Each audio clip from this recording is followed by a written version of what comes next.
बताइए कि किस बिहार में रह रहे हैं हम लोग, जिस बिहार में एक इंसान का कितना समय बचा है वो भी उस इंसान को पता नहीं है और वो कहां पे सुरक्षित है वो भी उसको पता नहीं है। अभी आपने सुना होगा रमाकांत यादव का गोली मार के हत्या कर दिया गया है और वो बालू कारोबारी थे और उनका हत्या घर के जस्ट सामने होता है जहां पे वो जानवर को हाँकते हुए चले जाते हैं और वहीं पे लोग घात लगाए हुए रहते हैं और वहीं पे गोली मार के हत्या कर दी जाती है। पापा को खाली जो मारा उसको सजा दिलवाइए।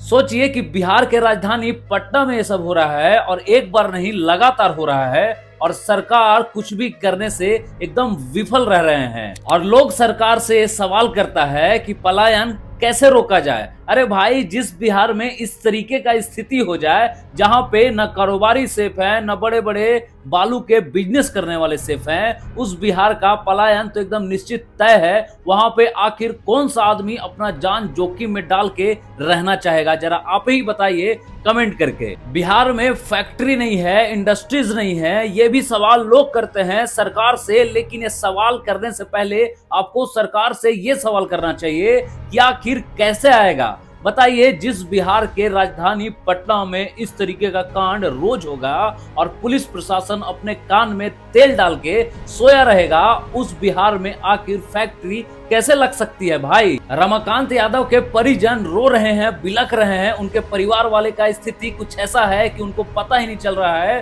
कि वो कहां पे लेट के रो रहे हैं और कितनी देर से लेट के रो रहे हैं। पता है तो सिर्फ एक चीज और वो है इंसाफ। इंसाफ के लिए रो रहे हैं। इंसाफ नहीं मिलेगा तो फिर हम सरकार हमारे लिए सरकार कुछ भी नहीं है। और बताइए कि अगर मान लीजिए इंसाफ मिल भी जाता है तो उस इंसाफ का आखिर होगा क्या यार। सोचिए कि जिस आदमी के साथ ये घटना घटा, क्या वो वापस आ पाएगा, या फिर जिस परिवार के साथ इस तरीके का घटना घटा है क्या वो परिवार अब जीवन भर खुश रह पाएगा यार। मतलब डर का माहौल उसके पूरे परिवार के अंदर समा जाएगा कि नहीं, इस घर के दहलीज से बाहर भी निकलेंगे तो उसमें भी हमको 100% खतरा है। और इस चीज पे विश्वास दिलाती है बिहार सरकार। बताइए, जहां पे जिस बिहार में लोग डेली मर रहे हैं, डेली पता नहीं क्या क्या कांड हो रहा है और उस चीज को सरकार रोकने से बिल्कुल विफल है, तो सोचिए कि सरकार आखिर कर क्या रही है। नहीं चाहिए भाई 500 रुपए का सिलेंडर, नहीं चाहिए कि पेट्रोल में 1 रुपया का भी घटोतरी करो, नहीं चाहिए बिहार में कुछ रोजगार कि हम लोग रोजगार कर सके।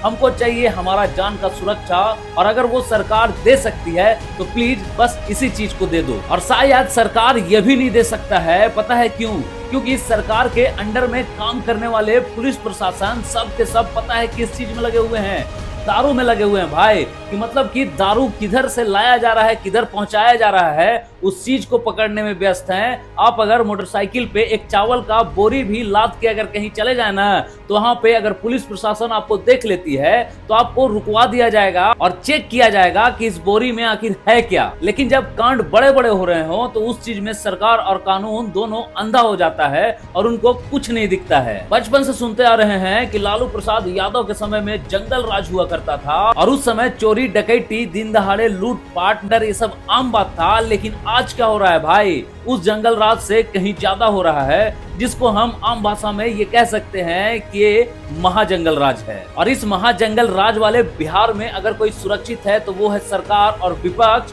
बाकी आम जनता का कोई वैल्यू नहीं है, कोई कीमत नहीं है। आपके जान का रत्ती भर भी कीमत नहीं है। बित्ता भर का कोई लौंडा आएगा और मारेगा और चला जाएगा, आपको घंटा मरने के बाद पता चलेगा कि हम यमराज के पास पहुंच गए। खैर, इस वीडियो को पहुंचाइए सरकार के पास और दिखाइए कि सरकार किस तरीके से आज भी 2025 के बिहार में महाजंगल राज बनाए हुए है।